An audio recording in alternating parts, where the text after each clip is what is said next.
Hello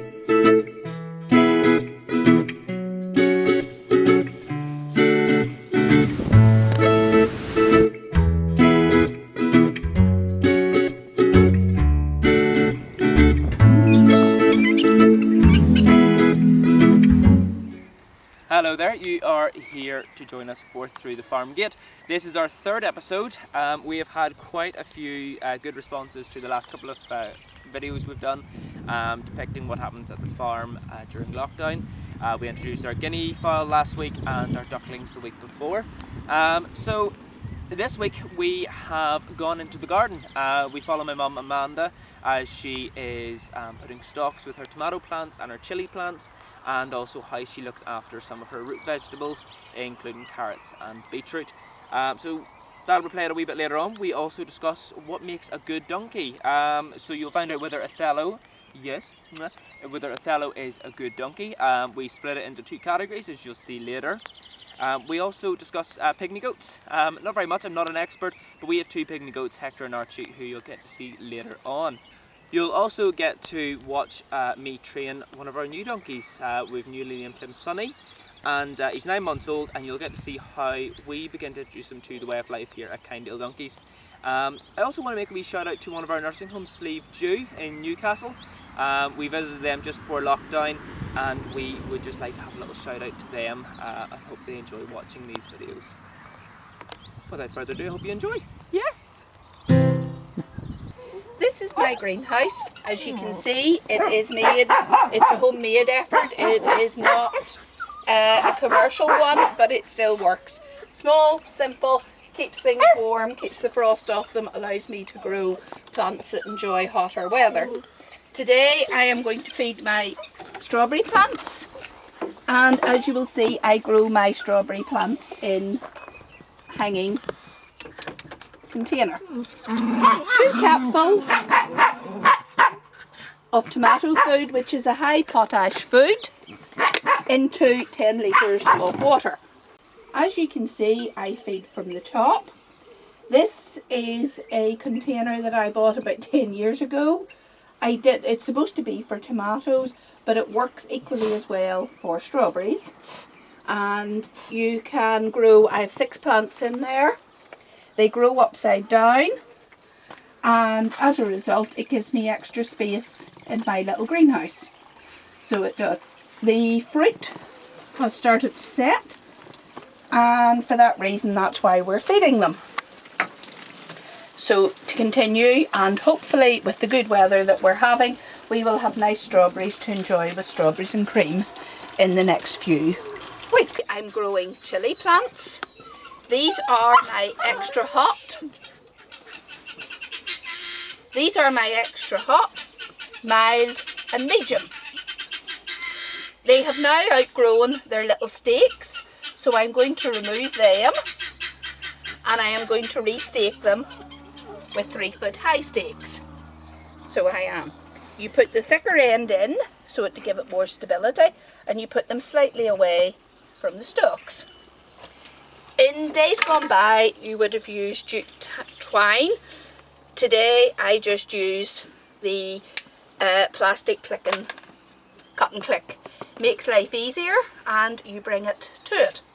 As I don't tie it too tight to allow the stem to thicken up, and it's as simple as that. And for safety point of view, I pop a yogurt pot on top so that no one spikes their eyes when you bend down.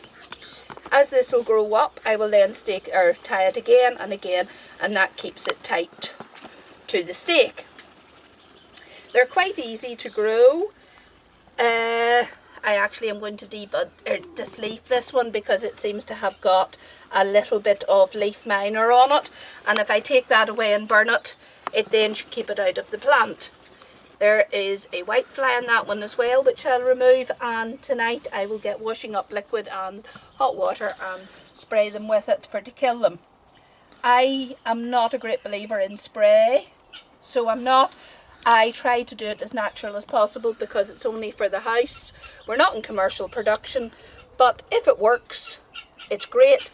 If not, I can understand why other people go for more commercial things. I water my hanging baskets and my tubs, like so. My hanging baskets have geraniums and trailing petunias in them.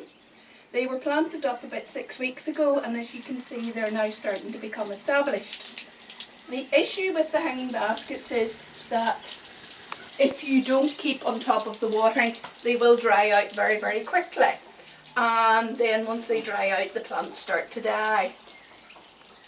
I would like to think in another 4 to 6 weeks these hanging baskets will actually have started to trail down and you won't be able to see the horseshoe design.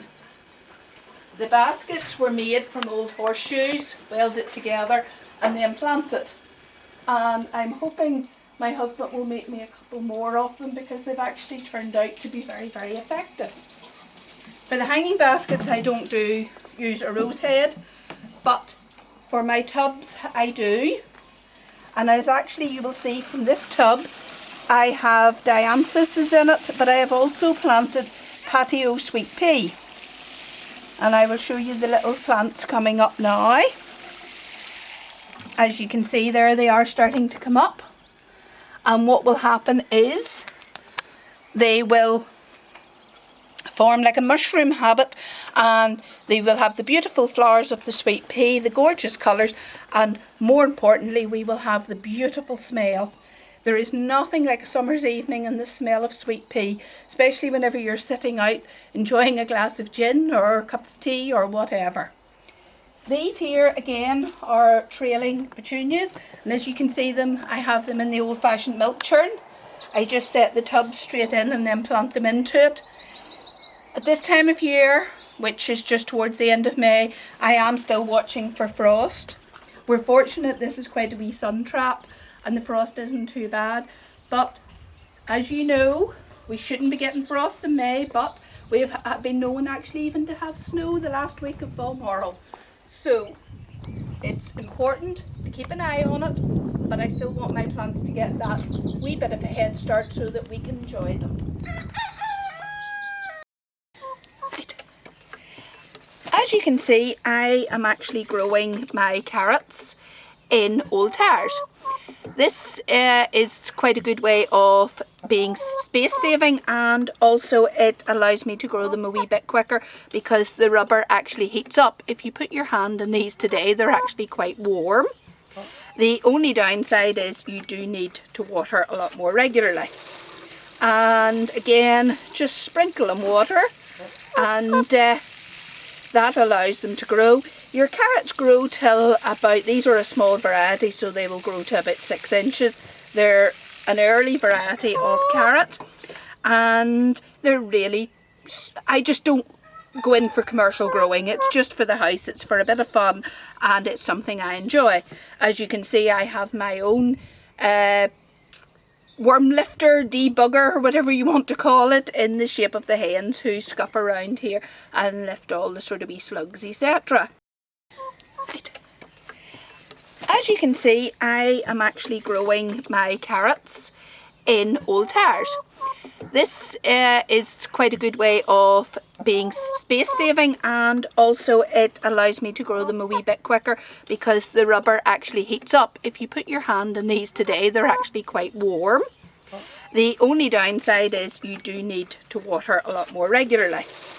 And again, just sprinkle them water, and that allows them to grow. Your carrots grow till about, these are a small variety, so they will grow to about 6 inches. They're an early variety of carrot, and they're really, I just don't go in for commercial growing. It's just for the house, it's for a bit of fun, and it's something I enjoy.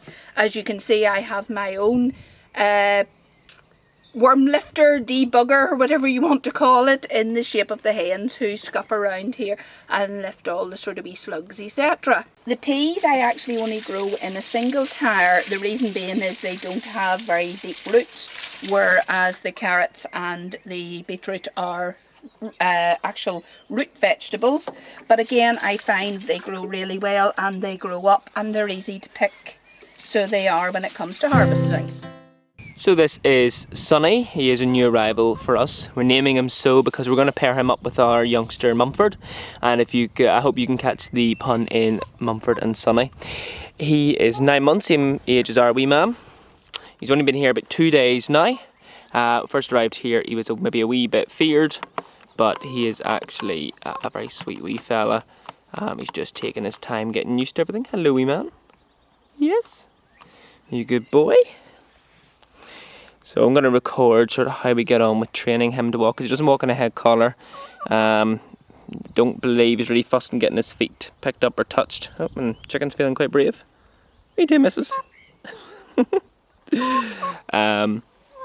it's 2 days when we've been in, and maybe try and sort of corner him, but not in a threatening way, and just get my hands on him and chat away to him. And then other times I'm in here, I'll go and do the chickens, and I'll ignore him. I'll just walk right by him, not even look at him, and that way he starts to get used to my presence and doesn't always associate me coming near him as wanting to poke him.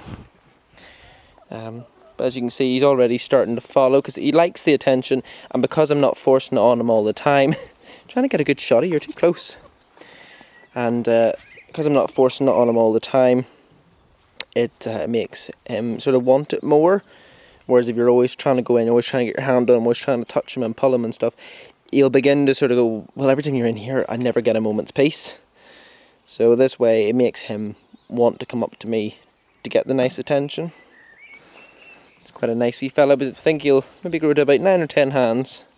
And if you look at the size of his chunky knees, like he's quite fluffy, but his chunky knees, if you let me touch, good boy, are quite big, and that indicates that he actually could grow to quite a stocky wee fella. You're getting a bit too close for the camera, wee man. Even this exercise here of just walking away from him, he's getting more aggravated because he wants the attention. You just sort of put my hand on him, make him stand back. And he's like, oh, come and talk to me, especially as he's so young. He is used to socialising. Now, he's in here on his own. We're letting him quarantine for a couple of days, like ourselves. It's just to make sure that he has no runny nose, no dirty eyes, his bowels and all are working fine. It's just to keep everybody else safe, and also if we threw him in without him even being used to the place with another couple of donkeys, he could end up getting himself hurt because they'd immediately develop a hierarchy, and he would be completely at a disadvantage because he doesn't even know the layout of the place. So this way here, we got him used to this wee paddock. It's quite small. It's close enough to the house so we can keep an eye on him. He also can see other donkeys, like you can see Rummy over there at the gate, and he can also see Meg, who's just across in her wee house. He's getting to see the animals, he's getting to see people walking and the chickens. So there's a bit of activity, there's something to watch. He's not getting bored or feeling isolated. And then what we'll do is we're going to wean our wee Mumford soon enough and just put them in together. When we first arrived, he wouldn't... Thank you, Lucifer. First time we arrived, he wouldn't let us touch his ears. And now he's getting quite good. Now, I'm not saying every time I touch him, sometimes he maybe will shy away. But he is starting, like I'm going to try and go along his back here. Now, if you look, his wee ears are watching me. He's considering, he's not looking at what I'm doing, but he's definitely concentrating on it. And just working my way, my hand down here. Now, outside, I'm relatively safe. Now, if he did a side kick, he probably could get me. But where I am here, I can monitor how he's behaving. So I've got his tail and let him go. Basically, what we try to do is we're desensitizing him. So I wouldn't say he was frightened. He is just unsure. He doesn't know, why do you want to touch me there? Why are you trying to get close to me? And we'll just do a wee sweep down the leg and let go. Before he sort of has a chance to lift it up, we want him to sort of go, oh, will you let go before you did anything? Not, right, I got you to let go because I kicked. And that's what we're just trying to associate with him. So give him a wee scratch because he's doing really well. I'm getting really quite close, right beside him, leaning against him slightly. Have my hand down his other side in maybe a slightly uncomfortable position for him because he's sort of thinking, right, you're behind me, you're also enclosing me. And then before he reacts or anything, we step back. And he's like, oh, that was nice. And he comes forward again. You see, man, I'm going to set the camera up somewhere because you just get too close. So this here is Sonny. We've had him only a couple of days. He's 9 months old. he hasn't been overly well handled. Like, he's met people over the fence, he's been fed, and he likes attention well enough, but he's not, before he came here, he was not really forthcoming, were you? We just let him into this small paddock where he was safe, and basically he would just keep a few feet away from you. And basically, to gain his trust, what we do is I'll come in here, and I'll deliberately come up to him, and I'll put my hand on him, I'll touch him where he's comfortable, and then after that, I'll just step away, and encourage him to go, well, that was nice, and I didn't have to force you to go away from me, so maybe you're not that bad. Other times I would come in here and I'll maybe just go and collect the eggs for the chicken house, or I'll go and check the broody hen, or I'll just come in here and I'll sit for a minute and not force any contact on him. That way it's up to him and he feels in control. I don't want to be forcing too much pressure on a relationship, because it could end up backfiring that he becomes frightened of it. As you see here, he's already starting to come closer to me. I'm just going to step away and we'll just see how he reacts. So at the moment, he's quite happy on his own, and that's absolutely fine. I'm not going to force any pressure on him. I see you're getting a nice close-up of one of the hens. And look, he has turned around now and has decided he wants attention. Give him a little stroke. Just a nice, pleasant feeling. And basically, we're trying to desensitize him. We're trying to encourage him to accept touch, to accept being poked and prodded. And we sort of saw, originally it was just sort of in his head if he was okay with that. When he first came here, he was a bit funny with his ears. He wouldn't really, oh, what are you doing? But now he's already starting to let me stroke him and just being gentle.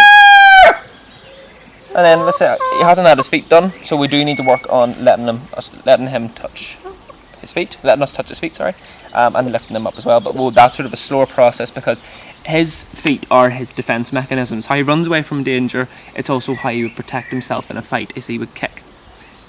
Me taking that away from him is like taking a knight away his sword. So what we do is we just sort of put my hand down, stroke and pull away. We don't lift it, we don't do anything.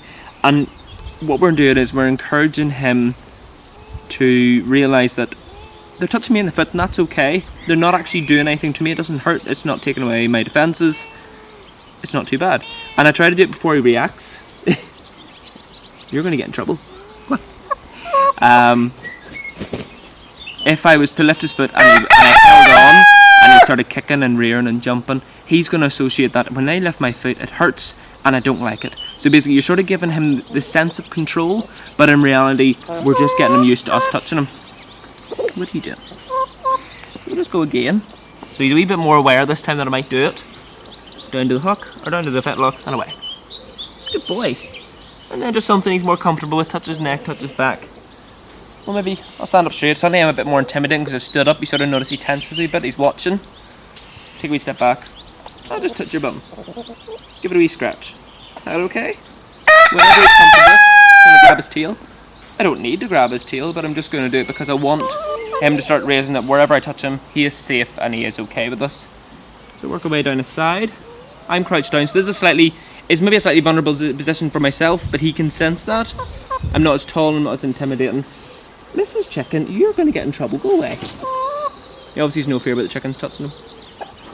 Just going to go down his neck. So under their neck would be quite a sensitive area for them because that's somewhere in a fight they would grab each other. So me touching under his neck, I can feel him tensing and he's sort of standing still, waiting to see what I'm going to do. And just brush down his leg again. And just do a couple of times slowly. So far he's being really good. He's not reacting. If he was, I'll try and get my hand away before he sort of flicks it off. What I'm going to do is I'm going to hold my hand still. He's starting to lift, so I took my hand away. Yes, and that was okay, wasn't it? Yeah. Okay, so we're just going to go again. We're going to hold it. And I'm going to let go. So he managed to get up before I got away, but he didn't get the feeling of flicking me away or rearing up and me jumping back. You're just taking it all in, aren't you? He is the perfect age to be doing this. If you have him from a foal, even better. All our ones from a foal are worked with every day, all the time, and they become used to everything. He's the perfect age that he can still learn. Now, they can learn at any age. We've had donkeys maybe sitting in their teens, not really handled, and at that point they're more dangerous because they're bigger and they're stronger. at this age here, his wee mind's like a sponge, and he's taking everything in. He's learning everything. You see how comfortable he's getting now. He's getting quite close to my face, and he's just smelling everything I'm doing.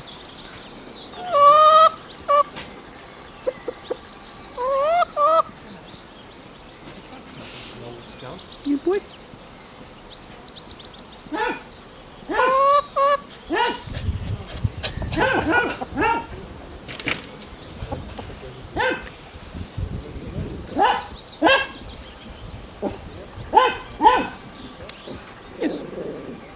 The one thing I was quite surprised, he doesn't mind kisses on the nose. Some of them can find that a very strange concept. Like for us, kissing is a sign of affection. Donkeys wouldn't often put their lips together because behind their lips is teeth, and teeth is what they would use to Good boy. I'm gonna stand up again. I'm just gonna move a wee bit quicker along him. Now when I first had him, I had him in the head collar and a lead rope, and basically that just gave me the sense that if he was to run away, I could hold him. He could have a little 6 foot sort of circle around me, but he wasn't going to get too far. I don't need it. It's only because I just don't want to be walking around the entire paddock after him. But at the moment he's now at the stage now, he's not looking to get away. Now if he does, it's not the end of the world, because I feel at the stage he is starting to trust me, starting to accept my touch. Let's do the other side. So we did a lot on the left hand side. It's important to do all sides because it might seem silly. You might think, well, if I do it on the left, he's going to accept it, right? But not always. Keep going. I'm going to step away. Look, he comes towards me. That's him wanting the attention. And also, because he is on his own, he maybe is starting to feel he does want a little bit of contact, a little bit of affection. He can't get access to the other donkeys yet, so he's going to do with the next best thing. He's going to accept me as part of his herd. Yes. So donkeys explore everything with their nose. That's why he always takes a step back, it appears, and puts his nose against me. I think if I go to stand here, his nose comes back up to see me because he wants to see what I'm doing, and he wants to explore with his wee whiskers and his nose. You're trying to steal the limelight, aren't you? Yes. So we get questioned a lot, what makes a good donkey? So you can sort of put it into two categories. What makes a good working donkey and what makes a good breeding donkey? Breeding donkey, a bit more complicated. It's all about conformation and about breed lines and about how good a standard they are to a breed, how good they are in relation to a breed standard. So depending on the breed, you've got the Irish donkey, or you would have the likes of the miniature Mediterranean donkey. They all have different standards, and how close your donkey meets those characteristics that are desired would then dictate how good they are as a breeding animal. A couple of these boys are our stallions. So Othello here is a young colt. He's 3 years old. He's one of our own breeding. You would have the likes of Rummy there, and you would also have Pongo here, the spotty one. Rummy and Pongo will be our two main breeding stallions. We partly like Pongo, of course, because of his unique colouring. He's like a Holstein cow, but also he's actually standing quite nicely here for it. Rummy, do you mind moving? Thank you. What we love here at Kindale is a pretty face. We love a really lovely face, and Pongo, I think, has a really nice one. He's got a nice wee straight nose. He's got quite a broad brow, but not too much. Sometimes they can look too clunky. He's got a nice short, strong neck, not too long, so there's no dip in it, and a straight back. And if Tristan goes sort of away to the side, you can see that he is quite straight in the leg.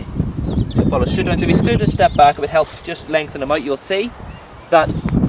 There we are. Perfect. Stand. Carry him on. Back a bit. Back a bit. This is a bit of an art here, trying to get a donkey to stand square. You learn quite a bit of this when you're showing. So basically a judge would be looking for how straight his legs are, how straight his back is, and how wide he would be. You want him to be as square and proportioned as possible. Quite a common fault in donkeys is they're very narrow. Now, partly that's desirable depending what you wanted them to do.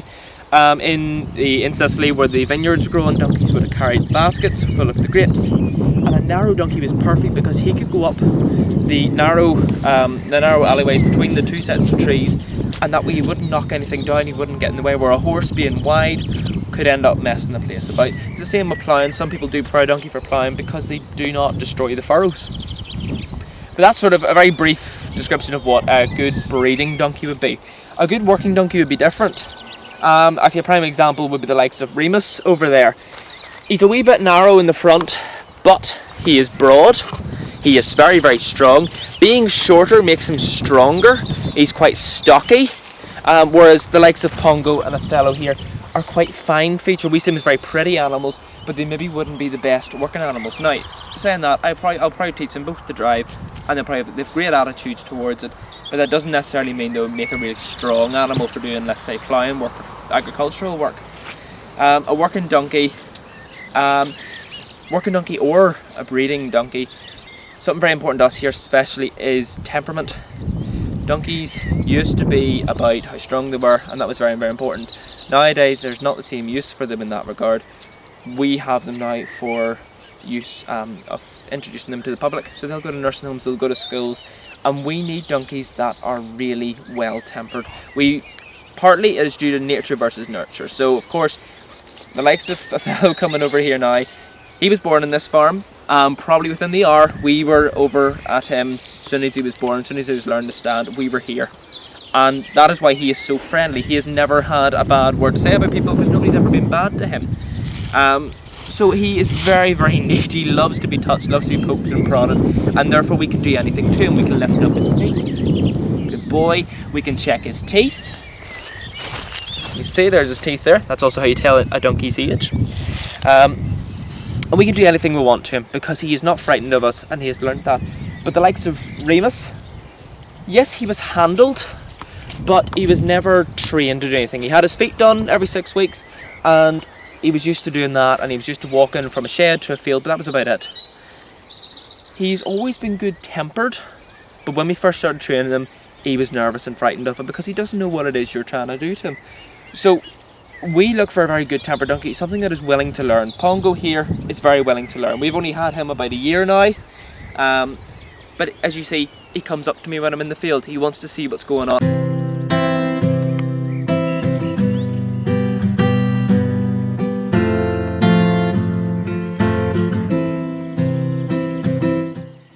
So these are our pygmy goats. That is Archie there, the black and white, and this is Hector. They are brothers. Hector is about 2 now, and Archie is a year and a half. We named them after Monarch of the Glen characters, father and son, Archie and Hector. Hector would be the more dominant one, or he likes to think he is. They are cheeky wee characters, pygmy goats, so we have a lot of fun with them here. The reason they are tied up is we cannot trust them to stay in their paddock. A number of times they have jumped over the wall and onto the road, went for a dander. When we had an open day last August, Donkey Fest, Archie actually jumped onto the road, and some lady had to come and bring him back in the boot of her car. Pygmy goats, they tend to live to about 10 to 12 years, and they are primarily from Western Africa. They would have been used mostly for meat production, but they can also be used for dairy. So if you don't behave yourself, Hector, yes. Goats typically have a beard, where sheep do not. As you can see our 2 sheep there. And their horns continuously grow. So at the moment, as he's only 2, this is the length he's at. And as he gets older, it'll continue to grow out. Sometimes they'll curl, sometimes they'll just grow straight up, or sometimes just sort of up and then outward like that. They're very low maintenance. They tend to just eat grass, they eat hay. They do like the odd treat. I wouldn't say, not with these boys anyway, people like to think goats eat absolutely everything or anything. They can be fussy enough, like they won't eat all the weeds, they maybe eat the odd nettle, but to be honest we find they're quite happy just on the grass. They need their toes clipped, so like the donkeys who get done every 4 to 6 weeks, 6 to 8 weeks, the goats as well will need done. We sort of just do it based on how long they've become. So as our goats and sheep do spend a wee bit of time on the concrete, it does tend to wear it down naturally, so they don't tend to need done as much as that. Can I help you? One thing about billy goats, so he has a wee billy goat, which is the name of a male goat. They do stink. So after touching him, you find your hands are greasy, and they also smell quite a bit as well. Goats are ruminants, same as cattle would be. They have they've got 4 compartment stomachs.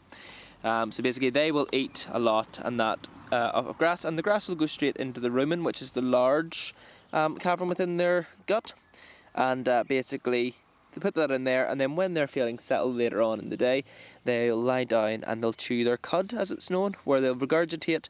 Basically, so they didn't get all the nutrients out the first time they swallowed and digested, so they regurgitate it, chew it a bit more, and then swallow it again, and basically that is how they'll get all the nutrients out of grass. Thank you for joining us for Through the Farm Gate today. We hope you enjoyed seeing the donkeys and the various other animals. Leave us a comment, send us an email, let us know what you thought, let us know what else you'd like to see in the farm, if you'd like to see the donkeys working, or if you have any questions about what I said. We hope you enjoyed, and we hope to see you next time. Goodbye.